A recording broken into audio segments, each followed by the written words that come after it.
用微光照亮夜晚，用温暖温润心灵。亲爱的朋友们，欢迎来到微光夜读。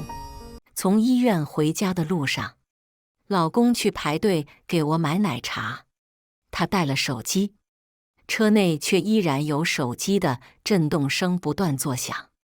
我循着声音找过去，竟发现了老公的备用机。恋爱5年，结婚2年，一直是旁人眼中好男友、好丈夫的老公，原来一直都在出轨。而这时，我的老同学陈玉安却向我告白了。本频道将为您讲述各种各样的人生故事，也许有些故事会让您热泪盈眶，有些则会让您感叹人生百态。记得点击订阅并开启小铃铛。我拿到 HPV 阳性的通知时，医生话里话外地向我透露，这类疾病只能通过性传播才能感染上，但也不排除接触了公共场所不干净的浴巾、马桶等。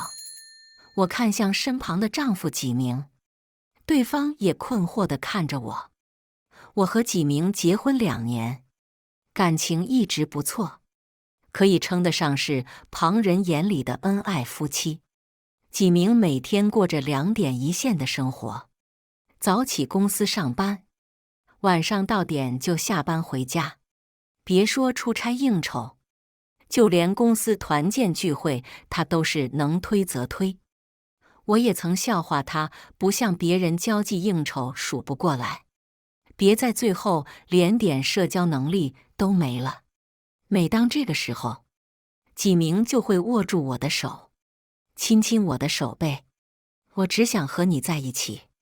那些应酬最烦了，不是我过于相信自己的丈夫，而是纪明的表现让我觉得他真的很冤枉。所以我也更倾向于是自己在外时没有做好防护措施，加上这2年身体断断续续一直不怎么好，免疫低的话，是不是更容易染上？我问道。医生视线飞快地划过纪明，又落在了我这里。理论上来说，是这样的。从医院出来以后，纪明给提着包，一只手扶在我的腰间，嘘寒问暖间，他眼眶红了红。老婆，咱们以后就乖乖遵医嘱，定期过来检查，肯定不会是什么大问题的。正午的阳光照在纪明身上，他穿着简单的白衬衫，额头晒得直冒汗，另一只手却不停地给我扇风。徐徐凉风从他的指尖蔓延到我的面颊。我点点头。回到车里，纪明问我想不想喝奶茶。今早出来的着急，也没吃什么东西，他提了那么一句，我也就馋了。纪明把车窗摇下一道缝隙，拿着手机去给我排队等奶茶。我百无聊赖地刷着手机，正巧看见同样患有 HPV 感染症状的姐妹在分享经验帖，随手往评论区划了划，基本都是在说这个病是老公传染的。我回了一句，有没有可能是自己的抵抗力太差，所以感染的呢？不到1秒钟，评论区就有人回复了我，概率很低的，更大的可能是你老公不干净。我正要替纪明辩解，突然听到车内一阵手机的震动声狂响。这震动声显然不是来自我的手机，而纪明刚才拿着手机下了车。难道是车里有其他人落下的手机吗？我循着手机震动的声音找了过去，费了好半天的功夫，终于在后排座位的夹缝里找到了一款小巧的苹果手机，型号是很老的款式，不大，轻薄的刚好能塞进缝里。如果不是我听见了震动声，恐怕根本不会留意到吧。我打开，手机屏幕的密码锁就跳了出来。我试探地输入了几名的生日，上面显示密码错误。恍惚间，我稍微松了口气，看来这手机应该不是几名的，应该是哪个同事不小心掉在几名车里的吧。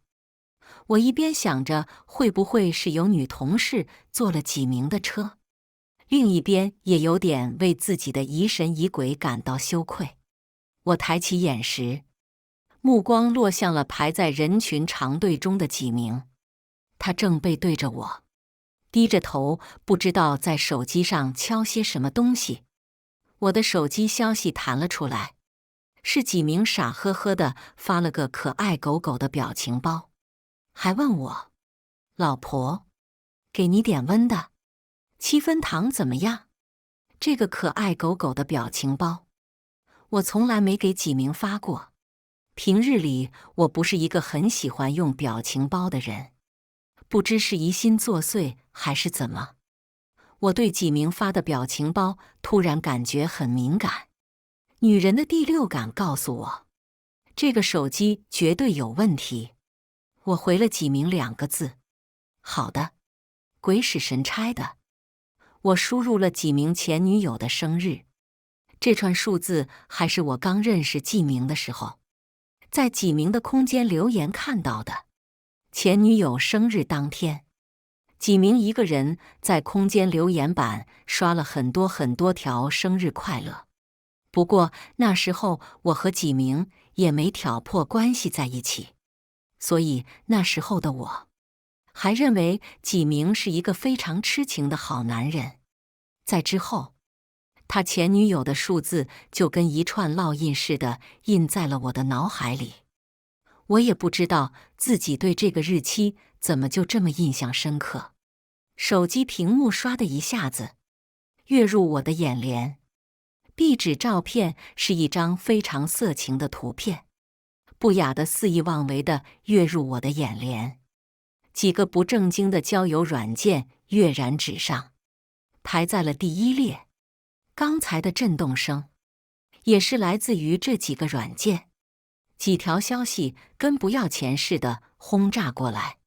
哥哥，人家想你，什么时候再来呀？这周末怎么样？我们还是老地方见。哥哥，你怎么还不回我消息？在公司吗？我背脊爬上一层冷汗，几乎强忍着想呕吐的冲动。大脑像是被闪电击中了似的，有一瞬间的空白。但第一个念头居然是，这个女人知道几名的公司，她对几名，对我了解多少？我抖着手将这几个软件全部都看了一遍。我和纪明谈恋爱5年，结婚2年，旁人眼里的好男友、好丈夫，对我向来百依百顺、呵护备至的好男人，居然在与我恋爱的7年时间里，他一直都在出轨。我真的不敢相信，因为纪明每天早早的就回到家，节假日也都是在家里陪着我。偶尔我要加班工作的时候，都推他出去溜达溜达，想着别让他在家里憋闷坏了。纪明也不会走很远，他都是在家门口楼下的小区广场待一会，看看老大爷们打牌就回来。我真的不敢相信，这样朝夕共处7年的人，究竟还隐瞒了我多少事情？我还在震惊的时候，余光瞥到纪明已经买好奶茶，朝着车的方向走了过来。我一时情急，直接将备用机静音塞进了座位底下。纪明回来的时候，看到我满脸都是汗。怎么了？脸色怎么这么难看？老婆，是不是刚才车里太热了？说完，他一边跟我道歉，一边很懊悔地立刻将车窗摇下来了大半。冷风顺着车窗的缝隙吹了进来，一时间吹散了我不少的燥热，顺势也让我冷静了不少。我没什么事，就是刚才有点不太好。纪明听完很紧张地问我：“怎么了？哪里不适？”他伸出的手摸向了我的额头，我强忍住将他手拍掉的冲动，但还是下意识地往后避开。他的掌心蹭过我的额头，纪明问道：“额头是不是有点烫？”我眼前瞬间闪过他和别的女人打情骂俏的骚话，胃里再次翻涌出一阵怄气。我皱着眉，语气微弱地回避道：“也没什么，现在没什么事了，我们快回家吧，我有点累。”纪明傻呵呵地把奶茶往我怀里一推，见状松口气道：“我回家以后给你端茶递水，你生着病呢，使劲地使唤我就行。”说完，他打着了车，骨节分明的手指搭在方向盘上，正准备倒车出去。我的手里还捧着那杯温热的奶茶，指尖却仍然冰凉。沿途风景不错，纪明的心情也挺好，他一路哼着歌，时不时关心我两句，可我却如同置身冰窖，座位下的手机更是如同一颗定时炸弹。疲惫间，车窗外的阳光晒到我的面颊，暖意很快就遍布全身。我闭上眼睛，不想再去看旁边的纪明，也不想和纪明说话。迷迷糊糊睡着的时候，我听见有人给纪明打电话。纪明压低了声音，又把车停在路边，似乎反复确认我睡着以后，才捂着嘴说道：“我不是让你不要给我这个手机打电话。”那边不知道说了什么，隐隐约约，我听见有女人抽泣的声音。我知道，我今天有事陪不了你。问这么多，赶紧挂了吧，我在开会呢。我屏住的气息慢慢吐了出来。纪明似乎察觉到我有苏醒的迹象，连忙挂断了电话。老婆，你醒了？怎么不多睡会？我佯装困倦地打着哈欠。睡不着了。刚才是谁给你打电话吗？倒车敬礼。纪明目光左右打转，脸上的表情也很奇怪。也没谁，就是个新来的实习生，老大分配给我了，这也不懂那也不懂的。见我没吭声，纪明接着说道：“我烦他烦得要死，说我今天都请假了，让他去找别人，不要给我打电话。”我低垂视线，目光落在那叠病历报告。实习生是女生，我不着痕迹地试探。这会儿自己也不清楚，心底的失望更多，还是厌恶更多。啊，算是吧。纪明余光瞥了我一眼，我也就带他2天，马上他就去别的部门。我看着纪明认真的脸庞，在想，是不是过去的这7年时间，他也如同现在一般，编瞎话骗我的时候，连眼睛都不会眨一下，随口就来。刺眼的阳光晒得我眼前一黑，我心里一直有个声不断的在想着，回不去了，再也不回去了。无论怎么样，我都没办法再重新相信眼前的这个男人了。临到家门口要下车的时候，我感觉太阳穴突突直跳，下意识地问出了一句话：“纪明，我的这个病有没有可能是你传染给我的？”纪明表情当时就僵住了，僵硬到像是石膏堆砌出来的。怎么可能？他竭力反驳，连脸色都涨得通红。我敛过视线，语气缓和着：“我去查了一下，说这个病多数是因为那方面不干净。”老婆，你这话说的。纪明从最初的震惊过后，反倒是笑了。他目光直勾勾地盯着我说：“我该不会是要担心你在外面做了什么对不起我的事吧？”他话音落，我浑身的血液几乎凝固住，简直不敢相信他在说什么。你在说什么？我瞪大了眼睛，那股委屈劲从喉咙哽咽出来。纪明看得出我情绪激动，连忙打哈哈道：“你看，我说这话你也不愿意听，对吧？那老婆你也不能无缘无故地怀疑我呀。我平时对你忠心耿耿的，你说让我去东，我都不敢往西。老婆，你这么怀疑我，可真是把我冤枉死了。况且人家医生都说了，这个病跟抵抗力也有关系。你平日里就爱生病，抵抗力肯定低。”纪明三言两语对得我竟然不知道该说些什么。这倒打一耙的好本事，我气急了，反而倒是冷静下来。哪怕我现在就是将手机的内容递到他面前给他看，以他骗我7年这样丧良心的举动来看，他也会找各种借口狡辩。那时候我才是真真正正的打草惊蛇。纪明家里不算有钱，上面有哥哥有姐姐，他是单亲家庭，母亲拉扯着3个孩子长大也很不容易。当初我和纪明谈恋爱的时候，我父母就是看中纪明人品厚重老实，对我又是关怀备至，所以结婚的时候我家里没要纪明的彩礼，还拿了10万的嫁妆补给纪明，算是让他用在我们共同购买房子的第一笔启动资金。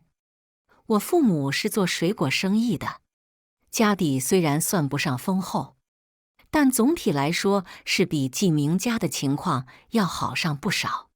纪明很会说话，每次去我父母家里都能把老两口哄得开开心心，对他这个女婿很是满意。而且他工作很努力，短短2、3年的时间，已经晋升到了经理岗位。至少在今天之前，除了一直没能生出属于我和纪明的孩子，我都认为我的婚姻是很幸福美满的。到了家，我径直走向了卧室，看着我和纪明一起生活过的痕迹，心脏都仿佛被尖锐的木刺反复捅入般刺痛。纪明放好了东西，他的声音遥遥地从客厅传了过来：“老婆，我看你不如把你的工作辞了吧。”我当即就感觉脑袋被冰块砸了般清醒过来。为什么？许是我的反问声太过强势。纪明愣了半晌，才磨磨蹭蹭地走过来，他的双手环绕在我的腰间，下颌垫在我的肩颈里。我是怕你太累了吗？你今天到底是怎么了？没什么，估计是因为生病了，连心情也不好了吧？我含糊其辞地找借口，随后道：“无论怎么样，我的工作我都不会辞掉。”其实这2年纪明一直在劝我辞职，他想让我在家全心全意地备孕，做个全职太太。我知道他虽然没催我生孩子，但他妈妈明里暗里可是提了好几次，还巴望着想要生个男孩，说是第1胎要是女孩就备孕2胎。现在所有的计划都落空了，我再不能奢望和他以后的未来。但目前还有个最紧要的事情，那就是财政大权其实并不在我手里。我很信任纪明，不单单是因为我们认识了7年，更因为纪明在工作方面能力不错，他对理财的认知比我更深。之前因为我管理钱财不当，被中介骗了几万块，纪明知道以后，非但没有怪我，还反过来安慰我破财免灾。但自那以后，我知道自己粗心大意，便再也没有过问有关家里钱财的事情。所以我还有我父母都放心将钱交给纪明保管。家里的房子是纪明贷款买的，装修还有贷款都是我和纪明一起付的。我的工资用于还房贷，他每个月会给我转钱用于家庭开支。现在好多杂乱的事情就跟麻线团一样绕在我的脑海里，剪不断理还乱的账簿，亲情、爱情像是张密不透风的网。深夜我躺在床上翻来覆去睡不着，脑子里全部都是我的家庭毁了。纪明突然转过身揽住了我的腰：“老婆，你有心事对不对？”他嗓音低沉，带着沉重又疲惫的沙哑，视线内一片昏暗，我脑袋也昏沉沉的。纪明跟我谈恋爱这些年来，包括和我结婚，我很少称呼他大名，一般都是比较严肃的事情才会这样。你有没有觉得不开心，或者不想和我在一起了？纪明抱住我的手一僵：“没有啊，老婆，你到底怎么了？”从医院出来就不对劲。听到他这么说，我眼泪止不住地往下淌，就是觉得心里很委屈，很难受，像是有块巨石堵在心口。我在你车里看到一个手机，你看到手机里的内容了？纪明语气有点紧张地问道。我摇头否认，没有。我试了一下你的密码，发现没打开。到底，我还是没忍住将手机的事情说了出来。但我隐瞒了，我解开了屏幕锁，也看到了里面所有聊天软件对话的事情。纪明恍然大悟地哦了一声，拉着我的手不断地亲。老婆，你误会了。纪明认真地看着我，那手机不是我的。我不信，不是你的，怎么会在你车里？那是我们公司同事小张。纪明连忙说道。小张你还记得吧？纪明他们公司确实有个同事叫小张。纪明升职那天，他来过我家吃饭，人很年轻，但是长相嘛，一般般，贼眉鼠眼的，而且很擅长拍马屁等行为。跟人说话的时候，两只小眼睛总是滴溜溜地转。直观来说，我不是很喜欢这位同事小张，但我不想干涉纪明的交友，所以一直也没表露出来。小张的手机怎么会落在你车里？而且那个手机款式看起来很老了哎。你不信的话，我明天让小张亲自过来跟你解释好不好？我沉默着没说话，只是突然好奇，如果我一直不拆穿纪明的谎言，纪明究竟可以骗我多少次？用什么样的方式来骗我？许是被这突如其来的背叛打击得措手不及，我竟然萌生了陪他演下去，看看他还有什么花招的想法，并且脑海里琢磨出了许多报复的手段。我一边感慨自己的荒谬，一边闭上了眼睛。纪明被我搅了睡意，凑过来想亲近一番。我拍开他的手，冷声道：“忘记医嘱了吗？”我转过身去，借着生病推脱和纪明的亲近。隔天纪明正常去上班，走之前还是像往常一样在我的额头亲了亲。以往我只会觉得非常幸福，但此时我却觉得恶心。我低垂视线，免得让自己的表情太过明显。老婆乖，我去上班，你自己在家记得吃饭。我点点头，一边朝着他摆手催促：“快去吧，快去吧！我的工作很清闲，是在家里就能办公，偶尔发发单子，整理整理报表就可以了。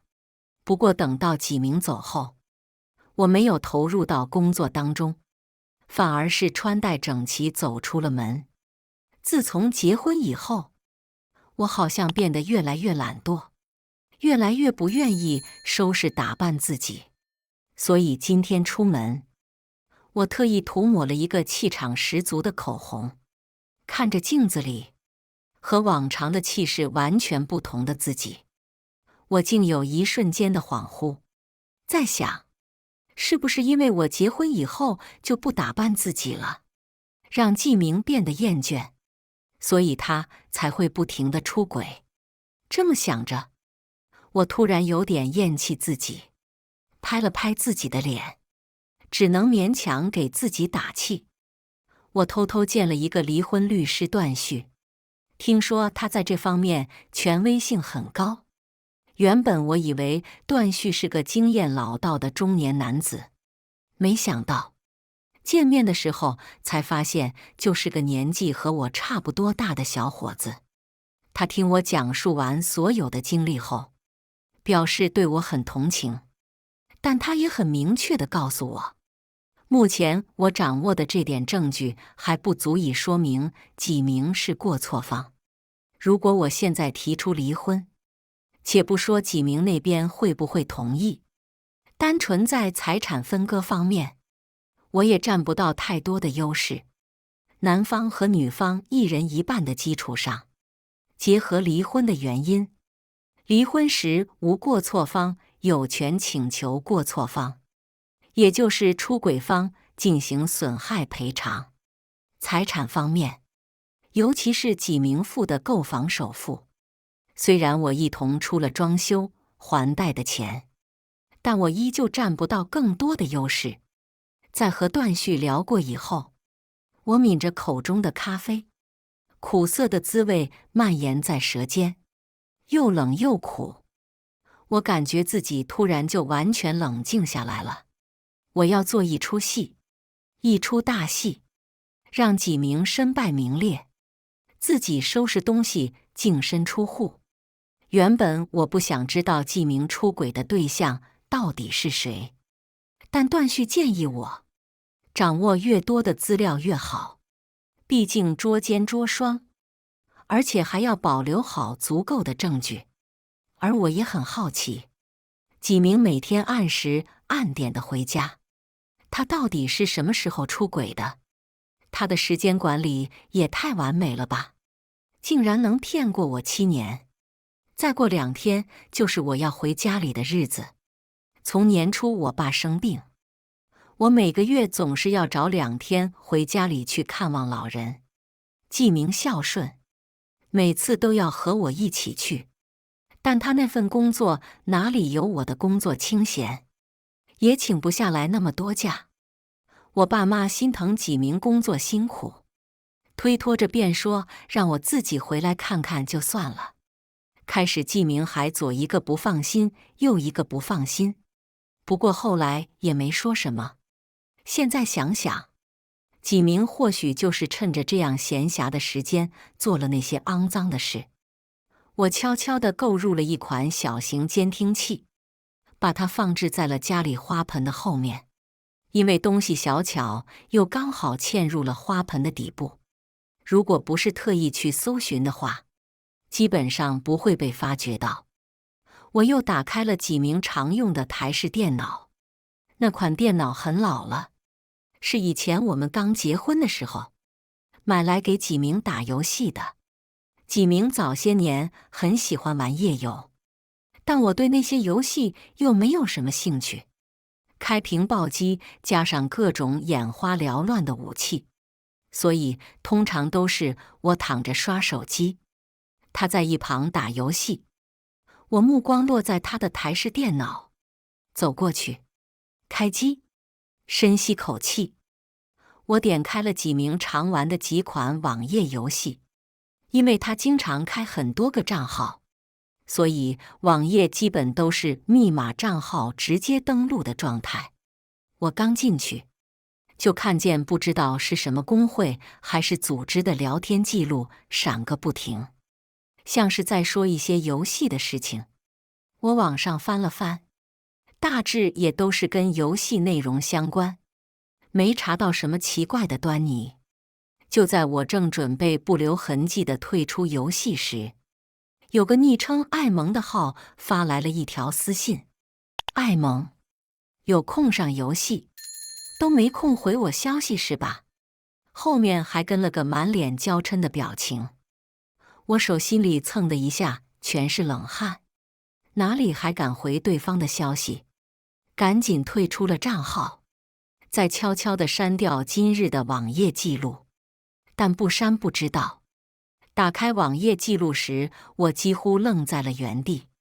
映入眼帘的是10几条购买用品的淘宝记录，还有几条网页浏览记录。怎么不留痕迹的让自己老婆消失？婚内家暴致死的话，需要判刑吗？会判多少年？想除掉一个人又不犯法的步骤。我是个在房事上没那么多兴趣的人，纪明也是。我们2个都不是很热衷做这种事的人。闺蜜为此还笑话过我，说我等老了，男人就腻歪了。我当时还在想，怎么会呢？我和纪明的感情已经不会被这样的东西干扰。现在想想，当初的我真是太傻了，怎么会轻易相信纪明说的话？纪明买的这些东西，显然不是为了我准备的。从最初被背叛的愤怒、寒心，到现在的恶心、厌恶，只要一想到我就睡在床上，而纪明却在一旁偷偷翻看着，怎么不着痕迹的让我消失。恐惧如驱复古，让我彻底冷静了下来。要有更详细周全的计划，还要防止纪明狗急跳墙，做出什么伤害我的事情。思及此，我打电话给了一个老朋友，我小学时候的玩伴，也算得上是我们现在这群老同学里最有身份的人。他父亲曾在警署任职过，很多资料查起来都方便。电话拨通，我说道：陈玉安，方不方便和老同学一起出来喝杯咖啡？陈玉安约我去的地方在很高档的酒店餐厅。入门时，他就站在不远处静静地看着我，笔挺的西装穿在他身上，衬得又高又瘦，和当初毕业时完全没两样。你倒是好，结婚以后再没怎么跟我们这些老同学联络，这会儿有空。陈玉安单手揣进裤兜里，腕骨白皙分明。他略带挖苦的语调让我心里一抖，目光顺势就低垂下去。婚后，纪明总是借口吃醋，让我少和老同学来往，尤其是陈玉安。纪明说他能感觉到陈玉安对我的感觉不像是普通朋友。结婚这2年来，我除了在家里工作，就是去父母家坐坐。在之后每天都是和纪明混在一起。我局促地拽进自己的裙角，想起纪明之前还说，等我有了孩子就让我辞掉工作，专心在家里照顾孩子。我的社交圈好像变得越来越小，都是围着纪明和家里转悠。我有事想找你帮忙。我在抬起眼时，眼底划过一丝坚毅。我绝不能做纪明的踏脚石。笼中鸟。陈玉安愣住，沉默了许久，他才笑着看向我。有话，我们边吃边说吧。我心不在焉地朝着他走过去。到了他身边时，他的手突然伸出来碰了碰我的手腕，指尖冰凉的触感让我下意识地躲了躲。陈玉安黑眸深沉，你受伤了？还好吗？我尴尬道，就是烧水的时候烫到了，不是什么大问题。陈玉安还是这么粗心大意的。我和陈玉安聊了几句，老同学见面自然氛围融洽，因为有想调查的事情要拜托他。关于纪明出轨的事情，我便没有隐瞒。他还真不知足，明明已经拥有你了，还做这种事。陈玉安轻描淡写一句话，唇角勾起的笑意却没达到眼底。修长的手指在咖啡杯上敲了敲，他眼眸微眨。你想要的资料，1周后给你。我低垂着视线，谢谢，真想谢我。陈玉安抿了口咖啡，周末陪我去参加一个宴会。陈玉安虽然和我是老同学，但我和他的生活环境简直天差地别。他频繁出入宴会场所，接触到的人也都是非富即贵，而我在结婚以后常年待在家中，早不知道该如何应对这些场合。犹豫了下，我正想要拒绝，陈玉安站起来，他掌心落在我的头顶，半晌，他丢下句话：孟晚，7年前那天晚上，你为什么没来赴约？我怔怔地坐在原地，回忆瞬间被陈玉安拉回了7年前。7年前，我们高中毕业前夕，学校组织了篮球比赛，陈玉安作为校篮球队队长，自然引得无数女生为此疯狂。我没抢到票，原本是没打算去的，后来陈玉安托朋友给我捎带了一张，但纪明那晚约我出去，所以我放弃了去看陈玉安打比赛的机会。到现在我都记得，那晚过后，陈玉安很久很久没理过我。我和陈玉安的大学虽然在同省份，但4年来也没怎么见过面。我沉默片刻，我抿着唇，连手掌心都是冷汗。我去赴约了，纪明。话音落，我低着头，再没有勇气去看陈玉安。良久，我听见头顶上的嗤笑声。算了，孟晚，你这个智商也不指望你能懂。我茫然地抬起头看向他，对方风轻云淡的外表下，是我从未见过的淡漠疏离。你要的东西我会给你安排好，不管你有没有空。周末的宴会你必须来。陈玉安说完，不留给我任何辩白的机会，转身就离开了。其实我没有跟陈玉安说起过的事，他妈妈曾经找过我，就在我准备赴约前，他妈妈给我打了一通电话。陈玉安的妈妈说，她看了陈玉安的日记本，发现陈玉安对我有些特殊的同学情，但秉承着对陈玉安未来考虑，让我以后离陈玉安远一点，否则他会让我经营水果店的父母在这个城市里干不下去。威胁来得了当直接，根本没有言情小说中给我100万让我离开陈玉安的戏码。我同意了，我同意以后和陈玉安保持距离，再不和他有来往。也是因为如此，那晚我接受了纪明发来的邀约。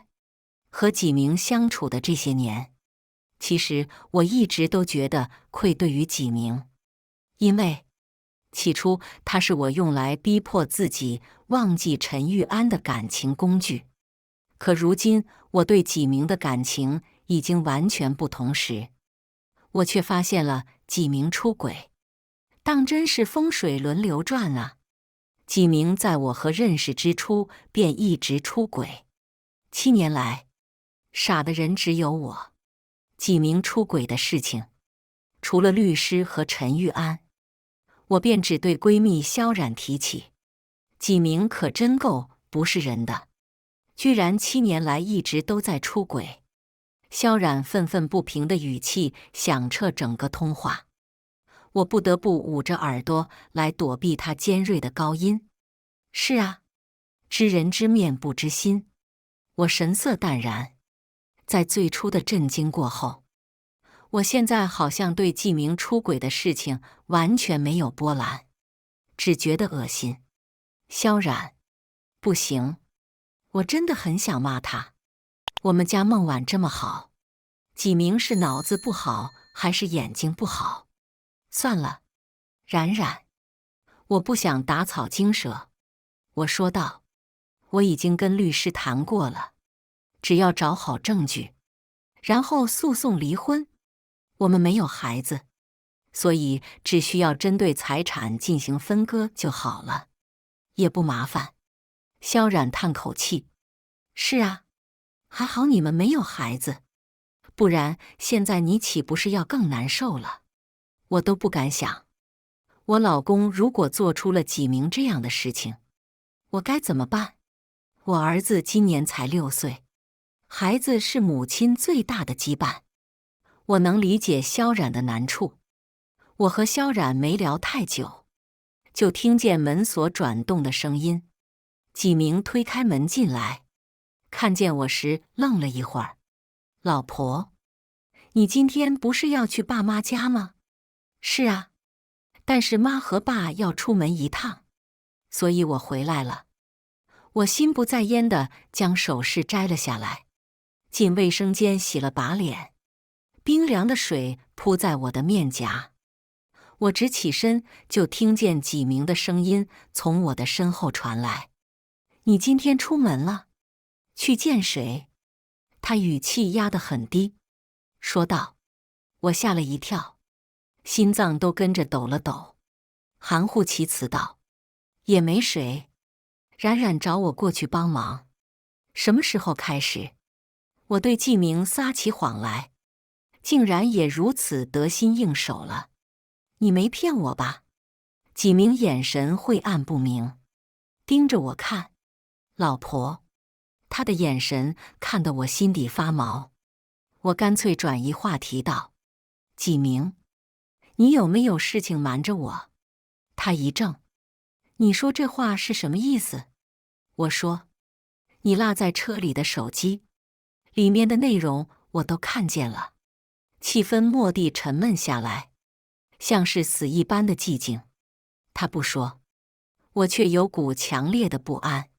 我打开的时候，不知道点到什么了，软件消息就直接跳出来了。纪明却松了口气，笑道：“原来你这几天的不对劲，都是因为这件事。”我没说话。纪明兀自解释道：“老婆，不是你想的那样，手机是同事的。我之前不是跟你说过了吗？那他怎么会用你的照片去聊天呢？”对于纪明无理搅3分的本事，我只觉得心累。纪明继续说道：“这件事我知道，因为他说他觉得自己长得不好看，所以想用我的照片去网聊泡泡妹子。老婆，你相信我，我绝对是清白的。”纪明说得很诚恳，如果不是我在他的网页浏览记录里发现的东西，恐怕我真的是要被他骗过去了。但想到律师嘱咐我的事情，我缓和了态度。真的是这样吗？是啊，老婆，我们认识7年了，你难道还不信任我吗？纪明越是这么说，我越是想到7年前和陈玉安约好的那晚，烦躁和不适的感觉从我心底萌生。我推脱着累了要早点休息，就进了房间。深夜，纪明伸出手臂来抱住我，他的体温带着熟悉的味道，就连我自己都有一瞬间的茫然。纪明到底有没有出轨？好像到现在除了手机和网页的事情外，我根本没办法佐证纪明已经出轨了。不过这件事没有困扰我太久，很快陈玉安就给我发来了资料，里面调查得很详细，也让我了解到了我对纪明从未了解过的一面。看着邮箱里满满登登的资料，我才意识到，和纪明相识相爱到结婚，我从来没了解过这个人。纪明在和我谈恋爱前有一个女友，但女友家境不好，上面有哥哥，下面有弟弟，父母也在生病。于是纪明骗了小姑娘身心以后，很快就将目标转移到了我身上。原因是我的家庭条件是纪明当初能接触到的范围内最好的人选。是的，纪明并不是因为喜欢我，只是因为和我结婚对他来说更合适而已。纪明在和前女友谈恋爱时就一直出轨不断，和我在一起以后也并没有收敛。陈玉安给我的资料里不仅有他和不同女人出入酒店的照片，甚至在酒店登记的文档都有。这样脏的男人，孟晚，你脑子没坏吧？我看着陈玉安给我发来的消息，一时间竟不知道该怎么反驳。从未有过的羞耻感，我几乎能想象到他嘲讽的表情。离婚的念头就如燎原的星星之后，一旦有了势头，便再也控制不住。接下来的这段时间，我收拾好东西去了娘家父母那里住，监控开着。起初纪明并没有什么异样，他每天都是正常上班，正常下班，除了打游戏以外，就是跟我电联聊聊家家常。不过很快，纪明像是确定了我在父母家住得很稳定，他的狐狸尾巴就露了出来。先是每晚都骗我说睡觉的时间和不同的女人聊，再是带着别的女人进了家门，让他睡在了我的床上。我将所有的证据都保存下来，直接给了我父母看。我父母原本还想替纪明说两三句话，结果看到证据以后是一个字都说不出来了。我妈觉得羞愤难当，直言纪明是在羞辱我们家，还催促着让我赶快离婚。有了家里的支持，在想着面对纪明的时候，我感觉也有了不少的底气，好像之前那种愁云遮盖的感觉终于消失。我可以坦坦荡荡地拿出证据对纪明说出离婚。我在娘家待了足足半个月的时间，这期间纪明简直不要太爽。我将陈玉安收集来的资料，还有我自己收集到的纪明出轨的证据，统统交给了律师。趁着纪明还在上班的时间，我回到家里收拾好了自己的东西。只是看到我们同住多年的卧室时，一想到有别的女人躺在上面的痕迹，我不免还是觉得恶心。傍晚，搬家的师傅从我这里拿走了最后一些东西，我让父母帮我接收搬家的东西，自己则留在了家里等待纪明回来。蛰伏多日，从发现纪明出轨的绝望崩溃，到如今的厌恶，我只想赶紧离开这个男人，以后都不想再见到他。门锁响起的时候，陈玉安的电话也正好打过来。因为想着要和纪明谈判，所以我瞥了眼手机屏幕，按开了静音键。纪明走进房间，微弱的壁灯闪烁着光芒。我正襟危坐在餐桌前，他看到我先是明显地怔了怔，随后目光又环绕在四周，发现家里关于我的东西都空了。老婆，你这是？纪明站在门口，踌躇地看着我。我抬起视线，一字一顿地说道：纪明，我们离婚吧。老婆，你还是因为手机的事情在误解我吗？纪明尴尬地扯了扯嘴角，笑得有些勉强。我摇摇头，我知道你出轨了，且我有证据。是吗？你的证据发给我看看。纪明还是不死心地说道。我疲于应付纪明的纠缠，于是干脆地将手边的牛皮纸袋推了过去。7年来，你一直在背叛我，欺骗我。我说道。我已经将证据都递交给律师了，过几日我会向法院提起诉讼。纪明脱了鞋，走到我面前，打开了牛皮纸袋，里面的资料是陈玉安发来的，很详细和全面，关于7年来纪明的所作所为。良久的沉默，纪明手撑在桌面上，低垂着视线，不知道在想些什么。他会觉得后悔吗？此时的我竟然在想这个，自嘲地笑了。我拿起包站了起来，准备离开这个已经肮脏的地方。纪明却突然开口道：“看来你对我做了很详细的调查。”孟晚，他视线抬起，眼底的狠毒阴线一览无余。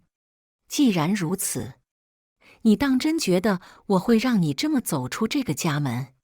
我怔住，下一秒，纪明突然闪到了我的面前，在我完全没有防备的情况下，他伸出手勾住我的脖子，他的力气巨大，大到我拼命挣扎却都显得无济于事。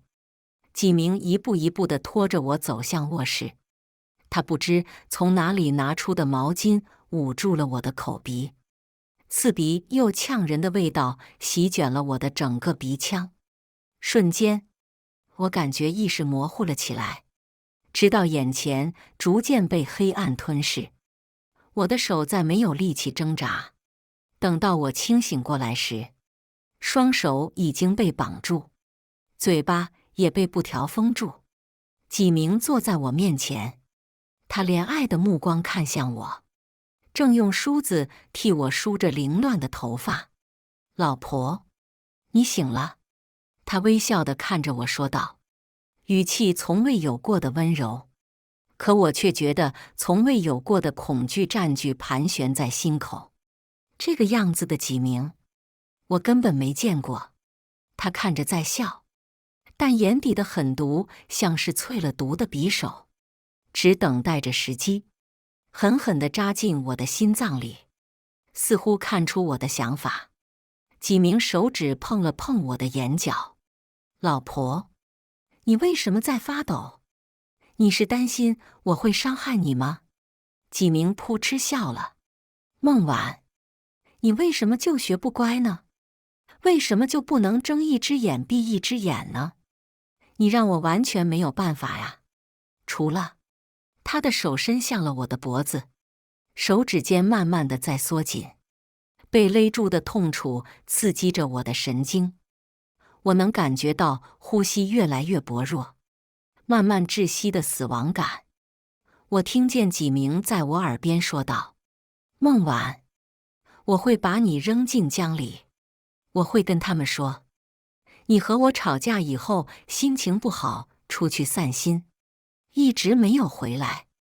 我会向警局报你的失踪，我会大肆登报寻找你的下落。我会在你父母心灵最脆弱的时候，答应要赡养他们。”他蓦地一顿，使出了全部的力气。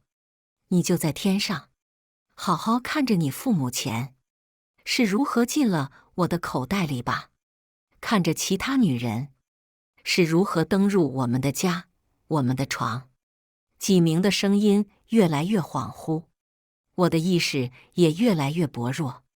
在临晕厥前，我听见有人破门而入的动静，我听见纪明惊慌失措的嘶吼声，我感觉有人将我抱进了怀里，我听见了陈玉安焦急的声音：“孟晚，婉婉，你不许死，我不允许你死。”陈玉安很喜欢叫我婉婉，从前便是，只是他已经很久没有这么叫过我了。很多年，纪明被宣判的那天，我刚好从医院出来，阳光大好，万里无云。其实我的伤势早就没什么大问题了，但奈何陈玉安一直威胁着我不让我出院。他担心过度，总是怕我留下什么后遗症，非要仔仔细细地照看全面。微风吹拂过我的面颊，温暖又干燥的气息。我看向前方不远处的陈玉安，他正看着我笑，朝着我招手。孟晚，过来。那些在7年前错失的遗憾，如今终于补全。后来我才知道，我选择和纪明坦诚不公的那天，陈玉安发现了纪明早些年的案底。纪明有明显的反社会倾向，这点他隐藏得非常好。他在年幼时曾目睹了伙伴溺水，虽然警方判定纪明没有任何问题，但陈玉安搜集了很多佐证，觉得纪明很不对劲。但是他给我打电话，我又没接，所以他料想到了我和纪明单独相处可能会有危险。而我也是在纪明进监狱后才知道，那部最初让我发现纪明出轨证据的手机是一早就准备好的。纪明故意让我发现他出轨，让我心神不定，甚至让我父母以为我们感情出现隔阂。在之后，他打算趁我和他单独谈判的时候，神不知鬼不觉地将我弄死。为了我父母的房子和我父母经营的店铺，纪明在和我认识之初就已经想好了以后要怎么解决掉我。如果不是陈玉安，恐怕我现在已经躺在某个江河深处了吧。孟晚，陈玉安突然喊住我，7年前，你为什么这么不坚定？我没说话，或者说，我不知道该怎么和陈玉安解释我和他妈妈见过面的事情。没想到陈玉安下一句话说道：“还是你觉得，我家里就可以安排我的一切？我连为自己喜欢女生反抗的勇气都没有。”我喉咙哽住了，我手腕突然被陈玉安干燥的掌心握住。那现在呢？你还要逃避到什么时候？良久的沉默过后，我笑了笑。陈玉安，晚上我请你看电影吧。故事完。接下来是我们本期第2个故事。我和陈宇结婚的第5年，他的白月光回来了。女儿高烧不退的那晚，陈宇依旧选择迎着大雨去陪白月光。那个女人赌赢了，屋外雷雨交加。我哀求老公：“陈宇，我求求你，今晚留下来陪小佳好不好？小佳高烧不退，就想爸爸能陪她一晚。”我哭得鼻涕呼了满脸，死死抓住她衣角，妄图能用女儿留住她。陈宇看着沙发上脸色通红的女儿，沉默了一会儿。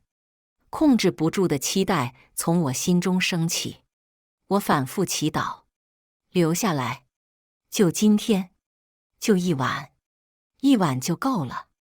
可陈宇抬头就变了脸色，一闪而过的闪电映出他冰冷的眼神。我又不是医生，我留下来小佳的烧也不会退，况且只是高烧而已。佳怡那边可是出了车祸，谁更需要我还用说吗？陈宇扒开我的手，你懂事些。他毫不留恋地踏进雨幕中，连门都没有关。狂风裹挟着暴雨吹进来，独留我一人看着手中扯下来的碎布片发愣。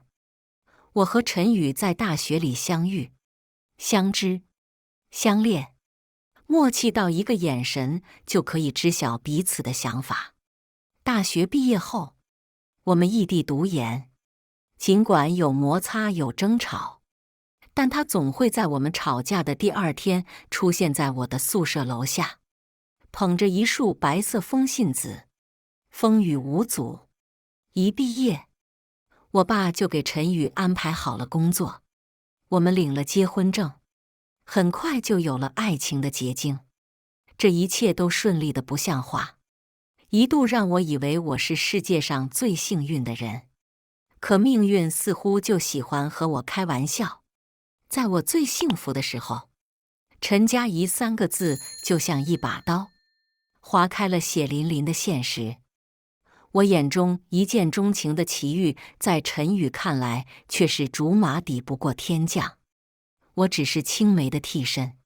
妈妈，女儿虚弱的呼唤响起，我赶紧抹掉眼泪，爬到女儿身边，轻轻擦干她汗湿的刘海。妈妈，爸爸怎么这么忙？连陪小佳一晚的时间都没有吗？我忍了又忍，还是无法对着女儿那纯真又期待的小脸撒谎。我不知道该怎么解释爸爸为了小青梅丢下生病的妻女，不知道该怎么粉饰妈妈只是白月光的替身这种恶心的剧情。我不知道该怎么说。其实妈妈已经争取过，但还是输了。前2天，我主动找陈佳怡谈过了，我不想和她争，但我想和自己打个赌。要是纪念日那天，陈宇还是选择抛下我去找他，那我也没什么好留恋的了。这几年的风雨与共，我全当是美梦一场。依今天的情况来看，结果大概率会如我所想。女儿费力抬起滚烫的小手，擦去我眼角的泪。妈妈，我不问了，我们去医院。病房内，我看着女儿昏睡的样子发呆，手中攥着闺蜜杨欣刚刚给我的诊断书。肠癌几个字让我如坠冰窟。几个月前，我开始莫名其妙的腹痛腹泻，最近才有时间来闺蜜任职的医院做个检查。没想到，直接就给我个最坏的结果。杨欣说，只有少数病人可以活过5年。我翻出联系人的界面，稳了好一会儿的情绪，才敢拨通陈宇的电话。电话接通，我还没张口，那边就先急着打断，似是为了维护形象。他和我说话的语气比离开时轻柔了许多。我还在忙，一会就回去陪小佳，5岁的孩子也该懂点事了。你别太惯着他。嘟嘟嘟的忙音响起，我捏紧了手机。视线里，陈宇正小心翼翼护着怀里娇小柔弱的女人，画面如此美好而刺眼。女儿高烧不退，老婆确诊了癌症。作为爸爸和老公的陈宇，却在围着陈佳怡的小小擦伤紧张的团团转。陈佳怡瞄到了我，眼睛迅速弯成月牙，朝我走过来。琪，你怎么会在医院？好巧啊。她笑得像只皎洁无害的猫，眼里却是正大光明的挑衅。我们之间的赌约，她看起来是胜券在握了。我藏好诊断书，语气波澜不惊。小佳高烧不退，我带她来医院看看。陈佳怡听到小佳生病的消息，怪罪地瞪了一眼陈宇，然后不好意思地和我解释，看起来他们更像是一家人。真是不好意思啊，陈宇没告诉我小佳生病的事。我要是知道，一定不会告诉他我出车祸的消息的。我都说了，只是轻微擦伤，他非得过来看看才放心。但你也知道，我怀着孕呢，而且我和陈宇从小一起长大，他一直把我当妹妹看，照顾习惯了。琪，你可千万别多想啊。我还什么都没说，拈酸吃醋的人设就给我立上了。陈宇看着我肉眼可见的面色不愉，哪怕从始至终我一句反驳的话都还没有说。来自胜利方的嘲笑，失败者就要照盘全收吗？这种心酸又愤怒的感觉，一如我第一次看见陈宇日记之时，在那本日记里，他用稚嫩的文笔载满了对陈佳怡的欢喜与期待。他对未来的所有规划都和陈佳怡有关。他青春里陈佳怡的影子无处不在。两家父母常开以后做亲家的玩笑。陈佳怡喜欢吃生冷刺激的食物，经期常常不准，陈宇就养成了随身备片卫生巾的习惯。陈佳怡喜欢赖床吃不上早饭，陈宇就养成了早上带便当的习惯。陈佳怡说她长大后的房子里一定要养满绿植，陈宇就在我们婚房的阳台上种满了花草，连我也不许碰。陈佳怡说她长大后要是生了个女儿，名字里一定要有个和自己同音的佳字。直到高考后，陈佳怡这个名字突然就在陈宇的日记里消失了，随之出现的是我的名字。在陈宇日记中，他对我的形容是笑起来有小骗子的影子，不爱吃早饭的习惯和小骗子一样，喜好审美和小骗子差不多，但我比小骗子守信，比小骗子更在乎他。要是小骗子明年3月再不回来，陈宇就和我结婚，当作是给小骗子的惩罚。于是在风信子绽放的3月，陈宇和我求婚了。陈宇说我就像一个娇小的风信子精灵，在他灰色枯燥的记忆里跳跃。我一直以为风信子是我们的定情之花，陈宇特地选了3月份作为婚期。在这之前，我们是人人艳羡的默契情侣。陈宇的细心体贴让无数人夸赞我好福气。没想到风信子是陈宇和陈佳怡的小秘密。对我来说，终成眷属的好姻缘，只是陈宇给陈佳怡不吭一声和别人在一起的惩罚。我郑恩琪只是陈宇心中倘若不是陈佳怡，谁都无所谓的利益最优选。陈宇到现在都不知道我看过那本日记，还以为我仍被蒙在鼓里，对他和陈佳怡搞过的小暧昧上头的不行。多可笑啊！更可笑的是，今晚之前，我都认定陈宇不会出轨，哪怕我对陈佳怡的再次出现感到恐慌。可他已经是当爸爸的人了，道德与责任枷锁牢牢锁住他重新走向陈佳怡的念头。而现在我分不清了，最后扛不住的会是我们3个中的哪个？陈佳怡的懊悔与羡慕丝毫不掩饰，她不经意地瞥过陈宇，用开玩笑的语气调侃自己：真羡慕恩琪，可惜年少无知，好人也让我错过了，这辈子我注定姻缘不顺。陈宇下意识就皱起眉头，心疼的意思不言而喻。若不是我在场，估计他能立马抱住陈佳怡安慰。我面上笑容得体，背后攥着诊断书的手，指甲已经掐进了掌心肉里。这一刻，不甘大过愤怒，报复的计划逐渐清晰。他们俩人的故事里本可以不出现我，凭什么陈宇主动搅乱我本该平静的生活后，还要显得我才是第三者？天底下没有既要又要的好事。小佳还没醒，我先回去了。话说完，我没留意两人的表情，直接转身回病房。过了一会，陈宇推开门站到我面前。我看到陈宇手里拿着一个首饰盒，他很少送我礼物，仅有的几件礼物都和风信子有关。我看见这条项链躺在你购物车里许久了，特意买来给你当作纪念日礼物。他嘴角噙着一抹温柔的笑，不知是笑我没生陈佳怡的气，还是在回味刚刚和陈佳怡独处的时光。可是纪念日不在今天啊！我接过盒子就放到一边，没有像以前一样欣喜的眉眼弯弯。陈宇的笑一下子就垮了，他攥住我给女儿掖被角的手腕。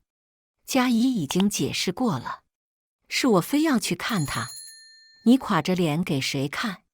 小点声。小佳刚睡着不久，我简简单单一句话就让陈宇熄了火。他知道自己这个当爹的今晚的做法很出格，于是他俯下身嘘嘘揽住我。对不起，今天是我做事不周全，以后不会了。我试着抬手回抱住他，他的脸色才稍有缓和，可我肚子里的翻腾感几近压抑不住。陈佳怡身上特有的风信子花香味熏得我想吐，我赶紧和他拉开距离。陈宇，你之前对我说过的话，还算数吗？陈宇下意识反问。什么话？我盯着他的眼睛，一字一顿。我是你这一生唯一的妻子，你会永远爱我，珍惜我，不背叛我。这是陈宇每年纪念日都会说一遍的承诺。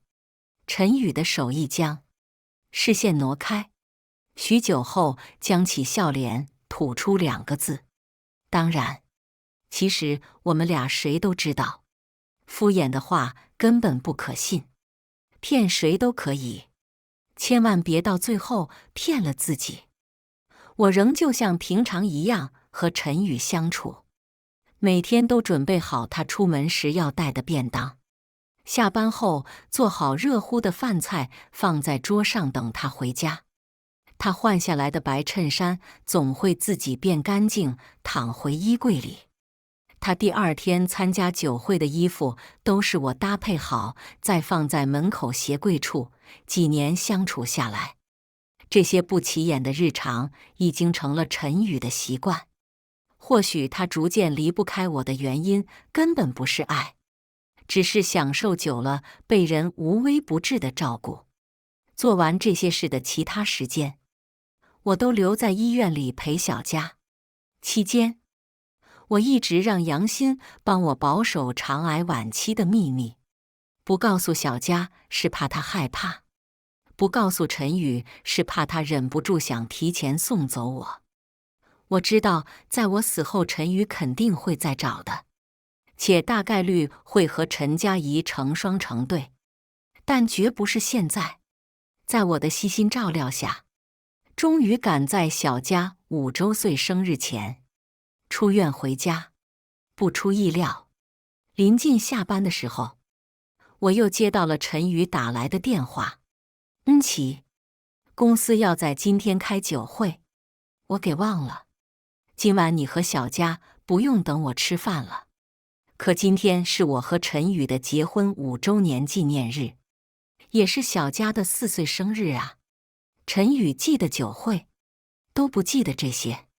也可能他记得，只是根本不在意罢了。似乎陈佳怡回来后，陈宇就突然开始变忙，每次都有不同的理由，那些理由得体合理，让人挑不出错来，就像他这个人一样。妈妈，爸爸今晚又有别的事吗？小佳脸上是明显的失望。这1年来，陈宇已经不止一次让小佳失望。去年的同一天，陈宇早早答应带小佳去游乐园，却在临出门时被陈佳怡叫走修水管。那天，小佳坐在旋转木马上，背着我偷偷抹眼泪。她小声嘀咕的那一句“我也想有爸爸陪我坐旋转木马”，狠狠刺痛了我的心。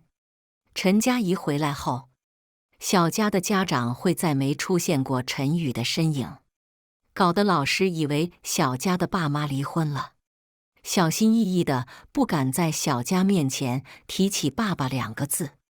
一向懂事听话的小佳，今天非要亲眼看到爸爸回家。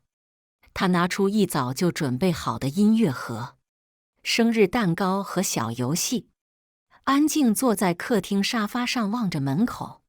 然而0点都过了，也没等到陈宇的半点消息。小佳兴意阑珊地吹了生日蜡烛，回屋睡觉，挑选已久的蛋糕一口都没动。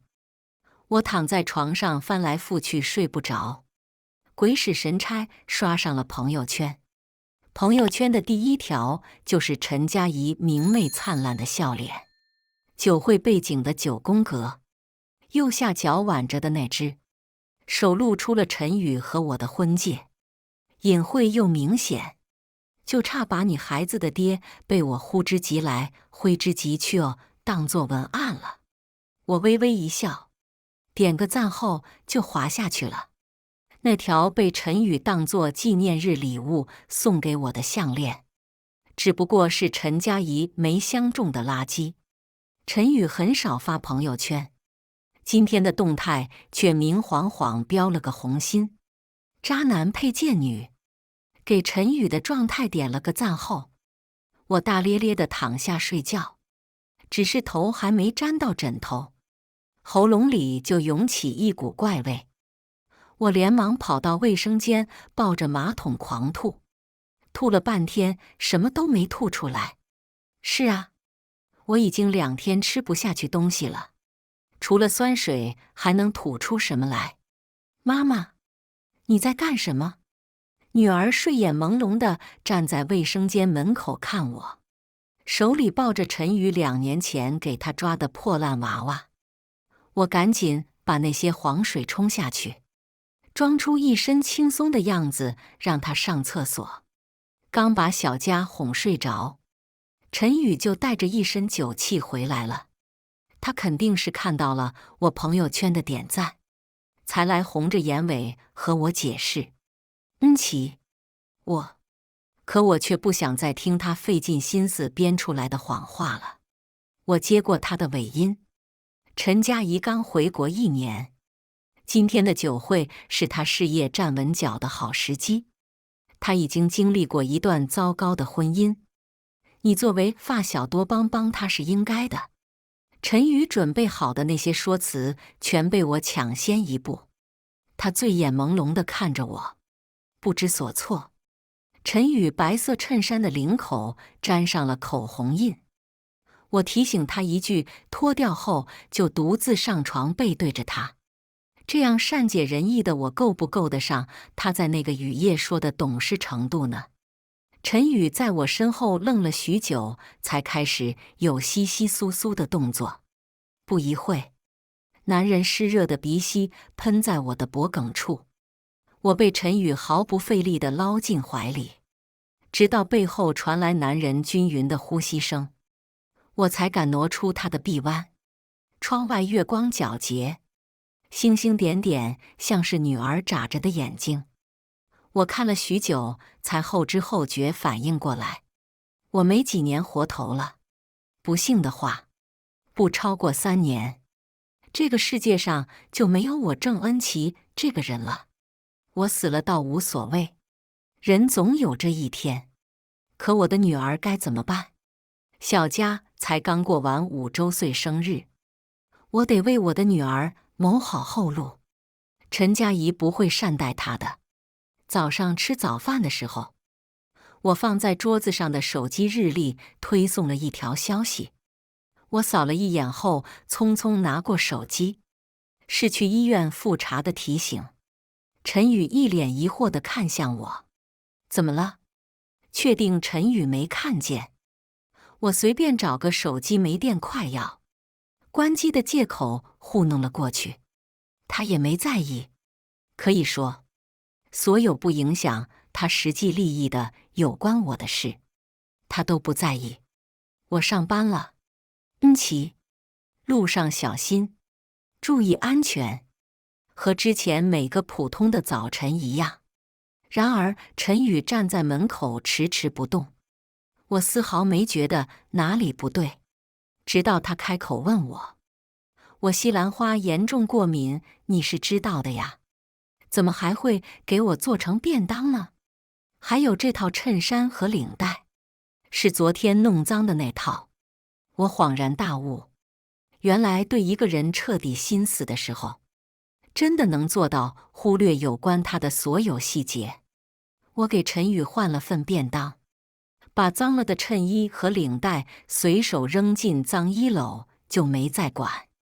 陈宇出门前看了我好久，不知道心里在想什么。我把小佳送到幼儿园，站在门口看她蹦跳着走远，女儿的背影，我现在是看一次少一次，似是母女间心有灵犀。小佳突然转身跑向我，在我蹲下的时候，狠狠冲进我怀里。小女孩哭红了鼻子，抽噎着要我答应她每天都要开心，要陪着她好久好久。我给她擦鼻涕和眼泪，哄着她去上学，就是迟迟不敢许给她承诺。小佳已经有了一个说谎的爸爸，我不想她再有一个不守信的妈妈。从医院复查出来，已是下午，我赶紧打车去到公司办离职手续。我在公司里的人缘不错，但所有人问起离职原因，我都说是想出去散散心。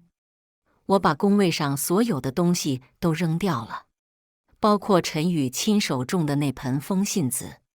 我之前宝贝的不行，现在仍引就抵不过物是人非。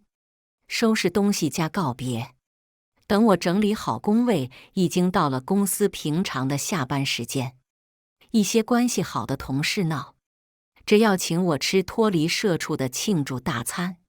刚出门口，就看见陈宇靠在车前，冲我笑得温柔。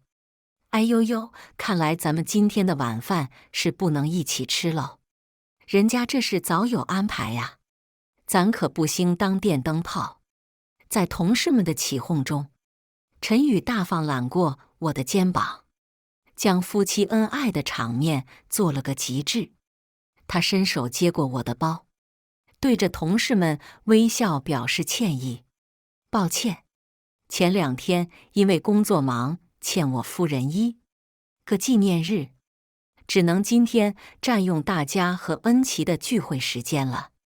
陈宇总爱当着外人的面叫我夫人，带着些符合他本人性格的沉稳木讷，和上个世纪那种不可言说的纯真情谊。可事实上，他很少来接我下班，大多数时间他都出现在我和同事对他的描述里。我转身上车，眼睛紧紧盯着陈宇手里拎着的那个包。复查结果和诊断书就在那个包里，他会不会发现？如果发现了，他会是什么反应？会真心实意地对我好这最后的时间，还是会和陈佳怡彻底断了联系？会不会因为故意搅乱我的人生而有一丝一毫的愧疚？事实证明，我想多了。陈宇上车后，随手就把那个包扔在后面座位上。我忍不住阴阳怪气他：“你怎么突然来接我了？陈佳怡那边不忙了？”本不想再和他有口舌之争，可我都快死了，凭什么还要陪他演家庭和睦、婚姻幸福的戏码？陈宇的笑声竟让我听出了点小骄傲。都说了是发小而已，你怎么这么能吃醋啊？他还觉得我是在因为陈佳怡争风吃醋，大概认为自己很有魅力吧。我转过头不再看他。纪念日礼物你给过我了，倒是小佳的生日礼物，我已经准备好了。陈宇接上小佳，直接带着我们去了游乐园。这好像是陈佳怡回国后的这1年里，我们全家第一次集体出来玩。小佳坐在旋转木马上，牵着我和陈宇的手，全程欢呼。今晚正好赶上烟花表演，游乐园里的人格外多。小佳骑在陈宇脖子上，眼里都是烟花的绚烂。郑恩琪，你是我陈宇这一生唯一的妻子， 5周年纪念日快乐！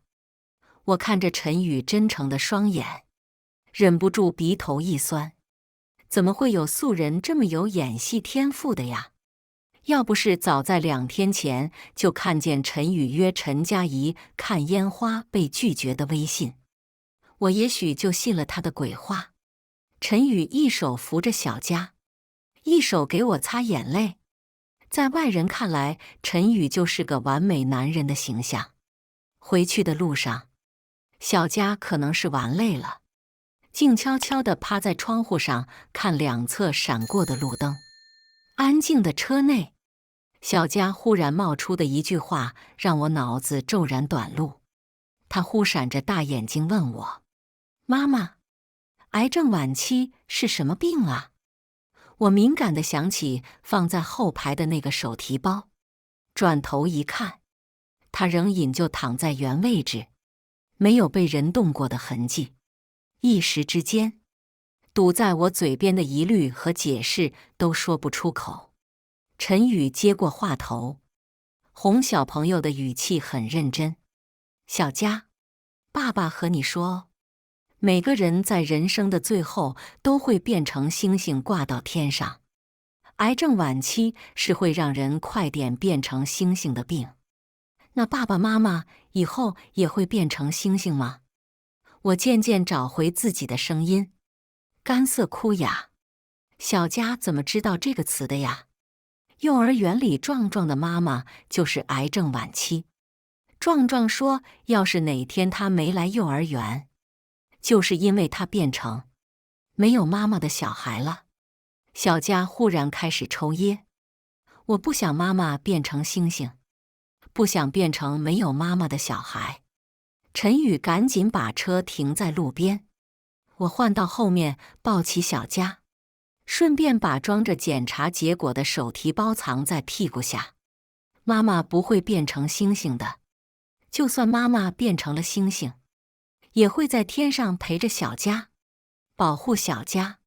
小姑娘半信半疑地吸着鼻涕：“真的吗？”陈宇先我一步接话：“真的呀，爸爸也是一样的。”陈宇说了太多次谎话，小佳还信不信我不知道，反正我是不信了。小女孩的情绪来得快，去得也快，还没到家，小佳就窝在我怀里睡着了。陈宇刚刚轻手轻脚把小佳放到床上，刺耳的电话铃声随之响起。陈宇赶忙静音，跑出去接。一闪而过的瞬间，我看到了来电人的名字佳怡妹妹。能不去吗？扔下我2次还不够，不过的纪念日还要再丢下我1次。陈宇，你不觉得你过分吗？陈宇停下了穿衣服的动作，嘴唇嗫嚅了许久，还是没说出一句人话来。我保证，不会再有下一次了。他头也不回地冲进黑暗，再一次为了陈佳怡而放弃我。陈佳怡洗澡的时候摔了一跤，肚子疼得厉害，孩子可能不保。人命关天的时候，陈宇找任何理由看起来都是说得过去的。可是陈宇，事不过三。我独自坐在客厅沙发上，皎洁的月光透过窗子洒到日记本上。那次发现陈宇的日记本后，我也开始写日记，记一些碎碎念，记陈宇答应我却没有做到的那些承诺，记陈宇让小佳多次失望的始末，记我得病初期的无助和后期的麻木，记陈佳怡成功介入我们的过程。所有的一切都在我的脑子里缠成一个结，理不出开头，理不出下一步。我甚至都没有发现小佳是何时出现在客厅的，又看了我多久。小佳肉乎乎的小手捧住我的脸：“妈妈，如果你和爸爸在一起不开心的话，分开吧。”我用力挤出一抹笑：“妈妈没有不开心呀，妈妈和爸爸感情很好的。”妈妈骗人。连小孩子都看出来的情绪，陈宇怎么会不知道？我想起小佳刚刚许的愿，可是小佳不想成为没有妈妈的小孩。小佳歪歪头，但我更希望妈妈每天都开心。脑子里缠着的一团乱麻有了新的方向。我再次约了陈佳怡见面。此时，安静的病房内，她笑意恬然地坐在我对面。你想和我说什么？我拿出诊断结果的照片给她看。我没多长时间可活了，你不用再花心思针对我。你大可以在我死后和陈宇光明正大在一起，还不用背负勾引有妇之夫的骂名。我只想安心度过最后的时光。陈佳怡显然不信。为了争夺陈宇，你连这种办法都敢用，就不怕一语成戳吗？手机被他用2根手指头捏着甩回给我，脸上满是讥讽。不过这对我来说确实是笔百利而无一害的交易。陈佳怡往后一靠，神情很是坦荡。你真的死了才最好。我沉默了很久。明明当初抛弃陈宇的是他自己，抱着目的主动来招惹我的是陈宇，可承受最大伤害和恶意的却是我。这个世界真的好不公平。拉开门的一瞬间，我撞进了一个男人的怀里。男人身上有股熟悉的风信子花香。抬头一看，果然是之前和我说要去出差2天的陈宇。他手里还拎着我早上亲手做的便当。你不是说中午就要去出差？原来是陪陈佳怡。我第一次对陈宇冷了脸色。之前最生气也不过是不理他而已，这么快就不在意是假的。我的心脏还是会不争气的微微抽疼。可我没想到陈宇会在我经过的时候抓住我的手腕。恩琪，我不是故意骗你的，实在是佳怡她需要照顾，我又怕惹你生气。陈宇眼里的着急我分不清是虚情还是假意，毕竟他演技那么好，好到已经骗了我这么多年。恩琪，我保证，这是最后一次，你千万别生气。陈佳怡走到我俩中间，接过陈宇手里的便当。恩琪的手艺真是不错呢，每天的菜都不一样。陈宇这小子可真是好福气，怪不得陈宇这几天食量大了许多。我早该想到的，不经意间做了狗男女的保姆，真是让我恨不得剁掉陈宇拿便当的手，连吃带拿。真好意思。或许是我最近的疏离太明显，也可能是我的敷衍过于不走心。陈宇眼里莫名透出慌张。以前当着陈佳怡的面，他恨不得和我装陌生人，眼下却紧紧抓住我的手。等过了这段时间，我就请年假陪你去旅游，好不好？你不是缠了我许久，我不想再听他絮絮叨叨画大饼。抽出手就走。陈佳怡挑眉轻笑。陈宇愣在原地。这已经是我在外环游的第7天。7天里，我换了新的号码和手机，除了杨鑫，没人能联系上我。被困在陈宇身边太久，我都快要忘了世界有多么广阔、丰富多彩。上午我还在轮船上喂海鸥，下午就到了小桥流水的江南。前一天还在为了看山顶日出奔劳，隔天就可以肆意躺在酒店昏睡一整天。我尽情挥霍着生命的最后一点时光，丝毫不知陈宇正捧着我落下的日记懊悔不已。不对，不是落下，这次是我主动丢弃的。一切想要斩断的过往，都不值得留恋。离开前的那个下午，我把生病以来写的日记摊开，放在客厅茶几上，把陈宇常穿的几件衣服搭配好，规规整整放进衣柜里，把陈宇爱吃的菜都整理出菜谱，每个步骤都记录得清清楚楚，把陈宇答应我和小佳却没做到的事，都列在便利贴上，一张一张贴在显眼的地方。我还写了一封信，留给陈佳怡。这些都是我留给这对狗男女的大礼。男人永远得不到的才骚动。陈佳怡还没看清，但这么多年来我可是亲身体验过。我要让陈佳怡得逞后的生活里处处有我的影子，让陈宇怀着对我的愧疚和怀念与陈佳怡相处。陈宇失去了妈一样的保姆，他很快就会怀念之前衣来伸手饭来张口的日子。偏偏陈佳怡不是轻易低头的性格，我真的很期待看到两人被生活搓磨后鸡飞狗跳的样子。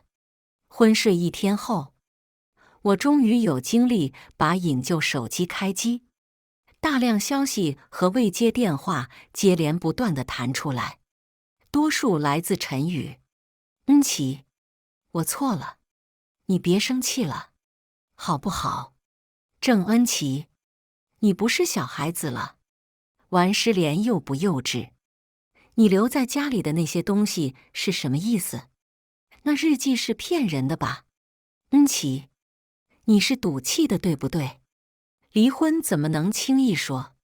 恩琪，考研、异地、失业都是我陪你过来的，你不能这么狠心。恩琪，陈佳怡只是我的妹妹，我俩之间什么都没有。恩琪，我再也不和陈佳怡联系了，是我十分不清。你回来吧。恩琪，是我混蛋，是我不懂珍惜，是我瞎了狗眼。我现在没了你根本活不下去。恩琪，小佳想妈妈想的每晚都要哭，你真的忍心丢下我们吗？太多未读消息看得我头昏脑胀，在电话响起的一瞬间，我下意识就按了接听。恩琪，你终于肯接电话了。那头传来陈宇兴奋的声音，我的心随着他的下一句话悬到嗓子眼。小佳高烧不退已经1天了，我知道你不想见我，可你不能不管小佳，她梦里还在叫妈妈。陈宇的语气带着丝委屈和道德绑架，多么相似的对话。那个雨夜没能留住陈宇，却能轻易在现在留住我。可他不知道，我每天都能和小佳视频，他拙劣无耻的谎言，不攻自破。昨晚，小佳还在摇头晃脑着和我说，妈妈变成星星之前，要先做快乐的人。原来小佳早在我食欲减退，抱着马桶吐的那晚就察觉到了不对。他回到幼儿园就问壮壮他妈妈的病症表现，推测出我可能也是某种癌的晚期。原来那天幼儿园前的拥抱并不是小佳闹情绪，那天在车上也不是小佳随口一问。小孩子最是心思敏感，共情力强。小佳是我这近10年的幻梦里唯一的天使，撒谎没能骗我回去。陈宇竟疯狂到把谎言变成现实。他强迫小佳洗凉水澡，高烧后拖着不给小佳吃药，最后用一段小佳躺在病床上昏迷不醒的视频逼我回去。我赶到医院时，开门就看到才和我说过妈妈开心，小佳就开心的女儿现在正小脸刷白，安静躺在病床上。枉我之前还渴望用当父亲的责任感拖住他走向陈佳怡的脚步，谁曾想是知人知面不知心。为了引我出面，陈宇竟不惜利用小佳，让我心软。琪，从你走后，我就没再和陈佳怡联系，你还记得吗？小佳说过，不想当没有妈妈的小孩。你应该懂我意思。看着陈宇平静的近乎诡异的双眼，我后背激出一身冷汗。直到现在，我才意识到，我从来都没有看清过这个男人。体面木讷，礼貌周到，不过是他对外界展示的伪装。为了目的不择手段，才是他的本性。陈宇仍隐就觉得我写的那本日记是假的，直到我给他看过诊断书的照片，他呆愣了许久，然后猛带过我的腰，腹下温热的唇。我反抗的话尽数被陈宇堵回去。我们已经很久没有这么亲热过了。以前满心爱他的我可能会欣喜，但现在我只觉得恶心。直到我无力反抗，喘不上气，陈宇才缓缓松开手。琪，你瘦了好多。陈宇的眼睛像一条等待捕猎的蛇，让我不敢轻举妄动。我答应陈宇好好治病，留在他身边，可他似乎并不信。也许是怕我再次跑路，他时时刻刻都盯着我。好不容易抓住个陈宇上厕所的空档，我在杨欣的掩护下迅速带着小佳跑路，把小佳留在这样的人身边，我死不瞑目。陈宇迟迟不肯在离婚协议书上签字，10天半个月去杨欣的科室闹一回。我的身体状况越来越差了，有时一昏睡就是一个下午。我无力再独自照顾小佳了。我知道，我陪伴小佳的最后期限要到了，我得赶快和陈宇撇清关系。其实，陈佳怡流掉的那个孩子不是她前夫的，是陈宇的。在纪念日前3个月，陈宇和陈佳怡2人就已经借着酒劲意乱情迷了，意外怀孕。这些是陈佳怡流产住院的时候，杨欣意外听到的。他本想替我出口气，没想到在门口听到了2人苟且的秘密，顺手录下来让我清醒。陈宇对我的态度变化引起了陈佳怡的危机感，他竟不惜流掉孩子换取陈宇的怜惜。我找出这段录音，连带其他2人的亲密合照一起打包发给律师。接下来离婚的全过程，我都交给律师出面。我的精力不够支撑我处理这些琐事。陈宇婚内出轨，证据充足，他见我态度强硬，意识到再也无法挽回，只能低头签字，还少见的有了良心，将大部分财产分给了我。可是这些对于一个将死之人又有什么用？不过是减少他自己的愧疚罢了。我全部留给小佳。离婚不过2个月，我就刷到了陈佳怡官宣的朋友圈。和我料想中不一样的是，他似乎没那么开心。明明得偿所愿了，可能他和陈宇是一样的人。所有人事物在得到后都会变得食之无味，弃之可惜。毕竟，一个被窝里睡不出2种人，他俩这也算是多年羁绊，终成眷属。但我很开心，肠癌是误诊的。陈佳怡买通了那个医生给我假的诊断结果，想逼我心灰意冷，主动退出。如今收受贿赂的医生被举报，陈佳怡做的坏事自然也被抖落了出来。现在我是有钱有时间，女儿乖巧听话，生活美美哒。唯一有些恶心的就是陈宇隔3差5的短信。离婚成功的那天，小佳趴在我的脖颈处嘻嘻笑。妈妈，我想以后就在今天过生日。名字也换掉。为什么？我今天新学了一个词，叫新生。好，新生。那台旧手机又收到了一条短信：郑恩琪，我看清了，陈佳怡她又做又心机，算计人还爱贪小便宜，随处发骚，给我戴绿帽子。我真的错得离谱。我们之间一点机会都没有了吗？陈宇一边怀念我，一边质问陈佳怡为什么要抛弃他一次后再回来钓他，为什么要故意破坏他幸福的婚姻。